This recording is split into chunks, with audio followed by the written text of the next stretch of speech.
See, Red Nation, what is good? Bulls lose a tough one tonight to the Denver Nuggets. Jokic went crazy. Let's break it down. Talk about the loss and what the Bulls can do to improve. Starting now. If you are new to the channel, please like the video. Please subscribe to the page because we do talk Chicago sports weekly. We don't want you to miss a thing, so make sure that you hit that bell. This is a tough one. This is a tough one because to me, you got down early in this game, right? You got down early, which is something the Bulls have struggled with all season. And then you fight your way back in, ironically enough, with the stylings of, who was out there? White, Diacono, Archie Diacono, Young, Cornette, and Valentine. They really bring you back into the game. But at the end of the day, you're not able to overcome the strength of Jokic. Jokic going off tonight for 39, 14, and 9. Ugh, that boy's getting busy in this game. But, you know, that's Jokic. In my opinion, best center in the NBA. You expect that, right? You expect that. And so, all right, he gets his, right? But you still find a way to be competitive in this game. You still find a way to fight your way back into this game. But it all came down in the end, to me, to again an inability to have a presence inside the paint. When I watched this game, I mean, Zach LaVine, the Bulls had an off shooting night from the 3-point line, which are usually games that they tend to get beat pretty bad in. So I gotta say, I'm proud of them for at least fighting in this game, but I'm not here for the moral victories. I'm not here for the moral victories. We have to get stronger in the paint as a whole. Now, I'm not asking you right now to tell me somebody that's going to stop Jokic in the NBA, because there's not anybody, in my opinion, that's stopping Jokic right now. He's going to do what he's going to do, but you have to at least allow some resistance. You have to allow some resistance on the offensive board. You have to allow some resistance when people are driving in and attacking the paint. They have to at least think twice about coming in there, and we don't have that right now. Now, whether you want to say you can't put this one on Wendell, but listen, when you get out-rebounded and outscored in the paint, we only lost by 4, a very close game, but we got out-rebounded and outscored in the paint. There just wasn't a contribution in the paint much at all. And on the opposite end of the floor, there was nobody that could go at Jokic, or nobody that was out there to get him out of the paint over there. At least if you have a three-point shooter that you got to worry about, he can get him out of the paint. And so that clogs things up for Zach LaVine. We saw Zach LaVine come down and get that late travel. That's clogging things up for him towards the end of the game. Now, the bright spot, I will say, at least in the paint wise, was Thad Young tonight. Thad Young's defense was phenomenal. He was out there looking like the man, the myth, the legend, Thaddeus Johnson himself. You know what I'm saying? And so I got to credit Thad for taking on that mantle. But listen, Thad is what, 6'9"?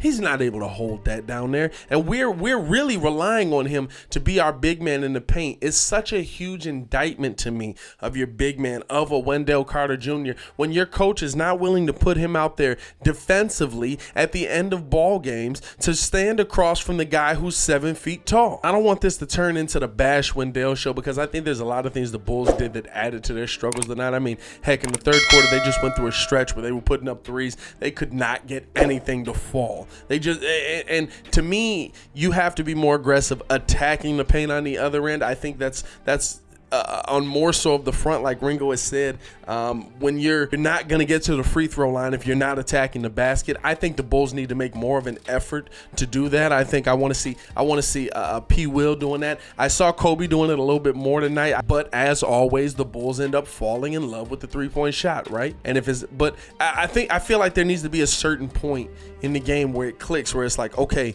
we have to attack the bucket. But the paint is the Bulls' problem right now on both ends of the floor. It is a huge indictment of your starting NBA center when your coach is not willing to put him in there at the end of ball games. When you're going up against one of the best centers in the NBA and he's not willing to put him in there as a defensive anchor. This guy was drafted as a defensive guy, 270, 6'10", 7'6" wingspan. That's the guy we got, right? He was drafted for that reason.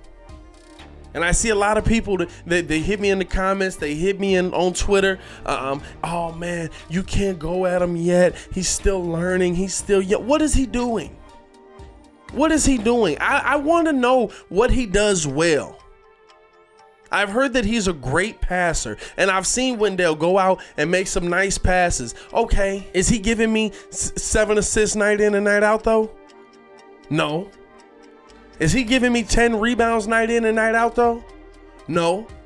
Is he giving me 12 points night in and night out though? No. And I'm not coming on here saying, trade Wendell. I don't think there's any value in trading Wendell right now. We're probably going to end up riding out the season with him at the center position. Like, you're not going to include him in a package. You're not going to move him on. There's nowhere to move Wendell. I need to see more heart from Wendell. I need to see more fight from Wendell. I understand versus Jokic, you're going to get done up. I understand versus Embiid, you're going to get done up. Listen, there's not a lot of people in the NBA that aren't going to get done up. But this is too many times. We've seen him struggle against Ayton. We've seen him struggle against Cat. We've seen him struggling against Jeremy Grant. We see, you know what I'm saying?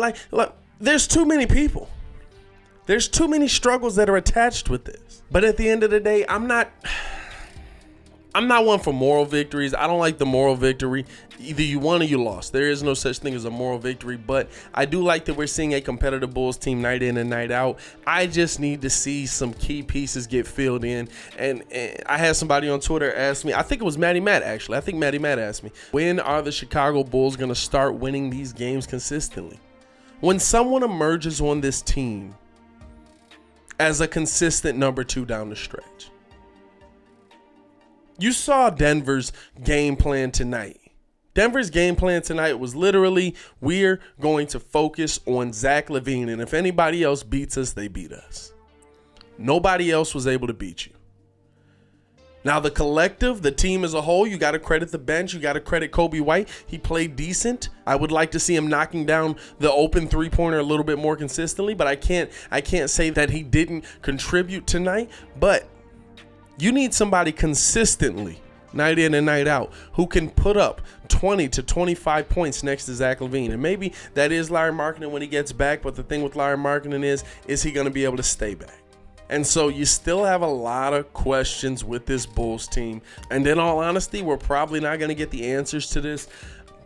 I don't see AK doing much at the trade deadline, and so we're probably not going to get the answer to this until the end of the season. But I will say this, at least they're entertaining to watch. I'm glued to my TV every single Bulls game. I can't be mad at them. I can't hate on them because at least they're competitive. I'll take competitive any day. But I want to know how you guys felt about the loss. Let me know in the comments below. I'll be down there talking with you as well. To continue watching our Chicago Bulls content, click the links here or check the links in the description below.